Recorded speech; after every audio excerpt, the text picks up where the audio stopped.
So there's a great show on Netflix on Formula One racing. There are 3 seasons. It was great. Seasons 2018, 2019, 2020 Formula One racing, and there are spectacular wipeouts and crashes in the show. Just amazing. There's one crash in season 3 where the guy's car is cut in half, and then the flames just billowing up, these flames, and 30 seconds goes by, a minute goes by, like 2 minutes goes by before a rescue team seems to be on the track and then trying to douse the flames. And you think there's no way this guy can survive the flames for 2.5 minutes, 3 minutes. It's just absolutely gripping. Well, I had a not so gripping but very intense wipeout on the show last night. About 90 minutes into the show, I wanted to talk about a book review in the New York Review of Books by Frederick Crews, a professor of English at Cal Berkeley. And I just hit the wall because the language, the sentences, the construction of sentences is very different in formal writing or in writing in general compared to the way we speak. And so I'd not done enough preparation. So I'd read the article and I'd chosen highlights of it for my blog, but I didn't choose highlights for the show. So I just thought I could wing it.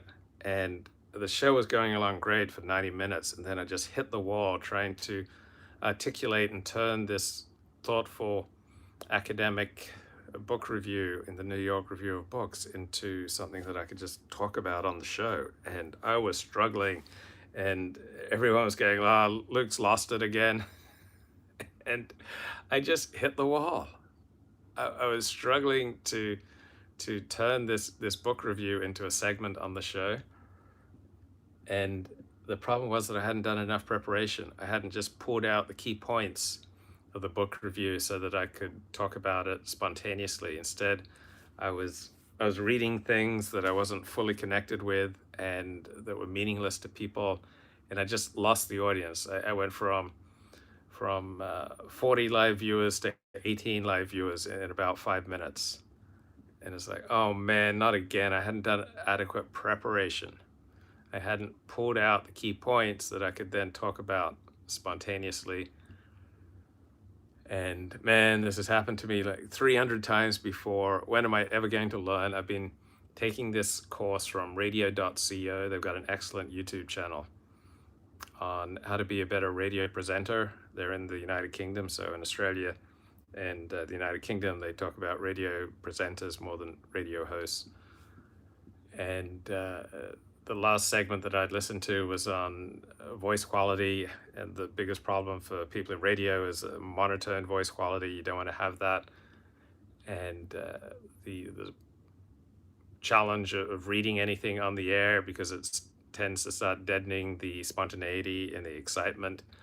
And I realized what I was doing was just, I was doing all the wrong things according to this radio presenter course. And I knew what the problem was. I simply had not done the prep, had not taken the time to prepare this segment of the show. And so after the show last night, I felt annoyed because I just slammed into that wall like a Formula One driver. And so I ate dinner, and then I got back on the horse and I started rewatching this radio.co course on how to be a better radio presenter. And I did these exercises that I needed to do. And so normally after I do my show, I'm wiped out. I just kick back. I may read a book or watch a movie or a TV show, but I was driven. Did about 90 minutes of work. I did some journaling. I did all the things that I needed to do, because when I experienced that slamming into the wall on my own show and that feeling of losing the audience, it's not a good feeling.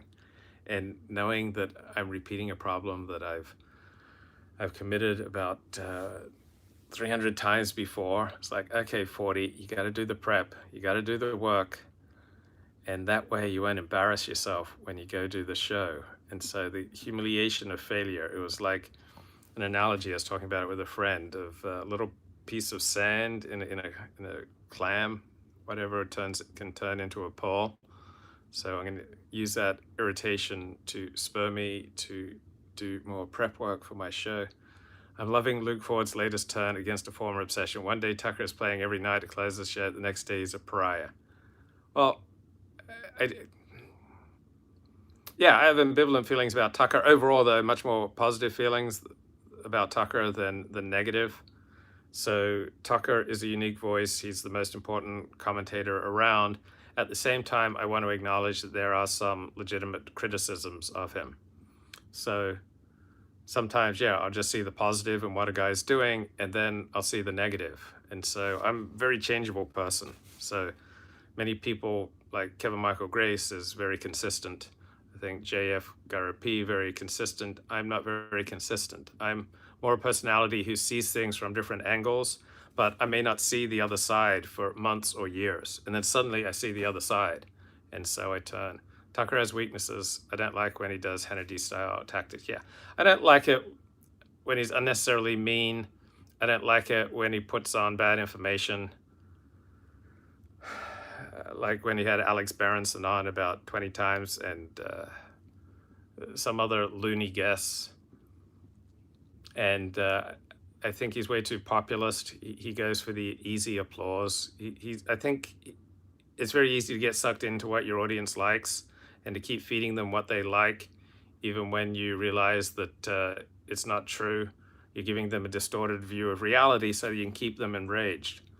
So, I don't like when he misrepresents his opponent's words. His opponents are dumb enough. No need to misrepresent them. That's taking the easy way out, is to misrepresent what your opponents are saying. So Tucker is the best of any pundit around today, of which I'm aware, on TV.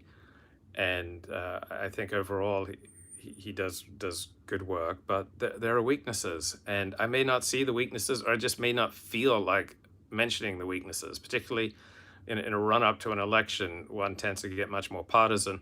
Now the election's in